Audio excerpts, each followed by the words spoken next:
2011. Selamat tahun baru buat kawan-kawan. Mudah-mudahan kesuksesan untuk kita semua sepanjang tahun. Jadi terima kasih atas kehadiran kawan-kawan semua. Siang ini kami akan mengeluarkan siaran pers menyikapi temuan Komnas HAM dan sikap Panglima TNI terkait penyiksaan di Tinggi Nambut, Puncak Jaya, Papua. Siaran pers ini kami beri judul Panglima TNI dan Komnas HAM tidak boleh permisif terhadap para pelaku pelanggaran HAM. Saya perkenalkan, saya Pungki Indari, dua di sebelah saya Al Araf, Direktur Program, dan Bandara Isnu Reza, Koordinator Penelitian di bidang hak asasi manusia. Nah, saya akan membacakan siaran pers ini, kemudian dua kawan saya akan memberikan tambahan-tambahan. Siaran pers imparsial menyikapi temuan Komnas HAM dan sikap Panglima TNI terkait penyiksaan di Papua. Panglima TNI dan Komnas HAM tidak boleh permisif terhadap para pelaku pelanggaran HAM.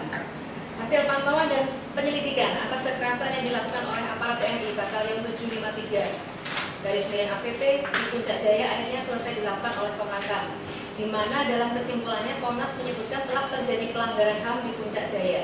Kasus-kasus itu meliputi: pertama, peristiwa pembunuhan terhadap pendeta Kinderman Gire; kedua, peristiwa video tindak kekerasan dalam pelaksanaan operasi keamanan; serta ketiga, peristiwa video tindak kekerasan dalam proses interogasi. Imparsial menilai temuan Komnas HAM atas terjadinya kekerasan di Puncak Jaya merupakan suatu hal yang belum tuntas dan harus segera ditindaklanjuti. Di sini Komnas HAM perlu secara lebih aktif dan lebih serius dalam menindaklanjuti rangkaian kasus kekerasan yang terjadi. Komnas HAM tidak boleh ragu-ragu, apalagi permisif dalam melakukan proses pengungkapan kasus-kasus yang terjadi. Ketegasan Komnas HAM dalam menindaklanjuti hasil temuannya menjadi langkah penting pengungkapan kasus yang terjadi. Terhadap kasus-kasus yang belum tuntas penyelesaiannya, sangat penting bagi Komnas HAM untuk bertindak proaktif dalam mengungkap kasus-kasus yang terjadi, khususnya membantu dalam menemukan para pelaku yang terlibat.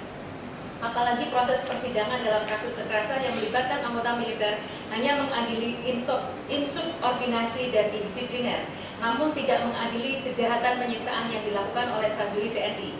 Imparsial mendesak kepada Panglima TNI untuk tidak bersikap permisif, apalagi melindungi para pelaku kekerasan yang melibatkan anggota militer.